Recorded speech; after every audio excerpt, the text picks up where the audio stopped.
Hi, I'm Annie Shannon, and this is Dan Shannon, and we are the people behind Betty Goes Vegan. For 3 years, we cooked our way through the Betty Crocker cookbook, making all the recipes vegan. You can check out our cooking adventures on meettheshannons.com, and today we are actually going to make a vegan Greek omelet. All right, so we're going to start with the omelet base. You're going to use your food processor. You use 1 package of tofu, get it in there, and you're going to add some soy creamer, some nutritional yeast, some cornstarch, get it all in there, onion powder,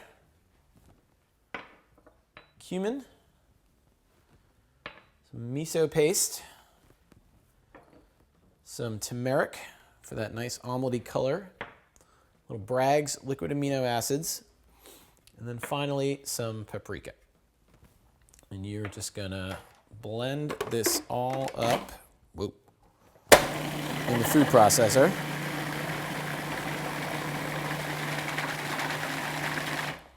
All right. And that is gonna be your omelet base. Sorry, oh, the other way. There we go. Okay. Perfect. All right, so now we're going to take the omelet base.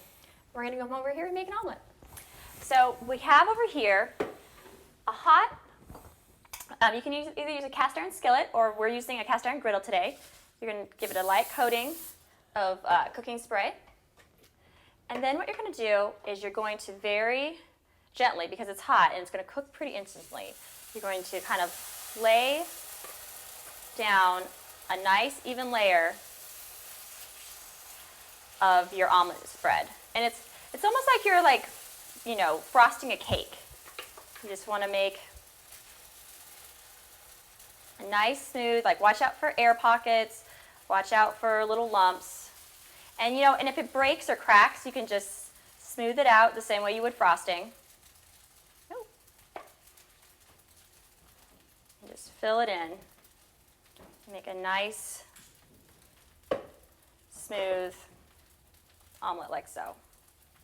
And so what you're doing is you're frying it up right now, and you just keep an eye on any little air pockets that pop up that you just want to smooth over, any cracks you see. You just kind of smooth it out. And keep an eye on the edge, because once the edge begins to brown, you're going to want to peek underneath there, but we're not quite there yet, like so. You're going to let that sit and just completely cook and start to get a little bit of a dry, crispy edge around the outside. And you'll notice too that slowly the look of the dry cooked tofu will start to go inwards towards the middle of your omelet, like so.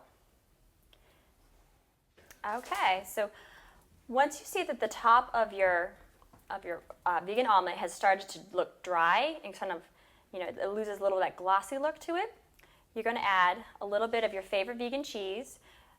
Usually we use a vegan feta. This is a vegan mozzarella. It's whatever one you like the best. Going to add some Roma tomato slices, like so.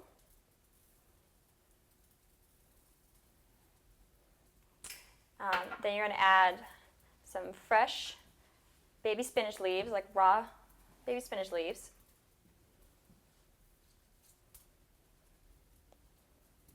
And my personal favorite, you're going to add some fresh basil leaves.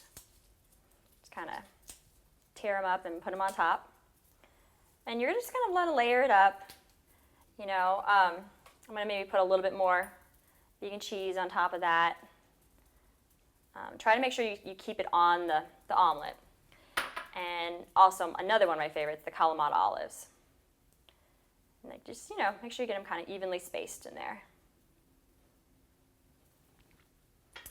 And then I like to top this off with just a pinch of oregano and sort of a little lemon pepper. And you're going to kind of let that sit for just the tiniest bit to kind of let the vegan cheese melt a little. And then this is where it gets tricky. This is where you're going to flip your omelet. You're gonna fold it over, you're gonna slide it underneath there, and you're gonna just flip it over, fold it over, like so. And you're just gonna let that sit for, you know, maybe like 30 seconds, not too long. All right, so this is actually the hardest part of the whole recipe, is actually getting your omelet from the skillet onto the plate. This is actually a really heavy, like, griddle, so I'm gonna ask Dan to help me out here, because you need to gradually lift it and turn it over the plate, and then just kind of guide it, you know, and using the whole Julia Child's analogy of, like, you know, if you mess up, who's to know, you know? And you just, here, can you put it closer to the plate? Mm-hmm. And you just guide it onto the plate like so. Ta-da! All right. All right, and then this is when you can kind of put it back together. If it for some reason, you know, it was emotional, it had some issues. There you go. So to get the whole recipe, check out everydaydish.tv, and for more Betty Crocker inspired vegan recipes, you can check out our book, Betty Goes Vegan, or our website, meettheshannons.com.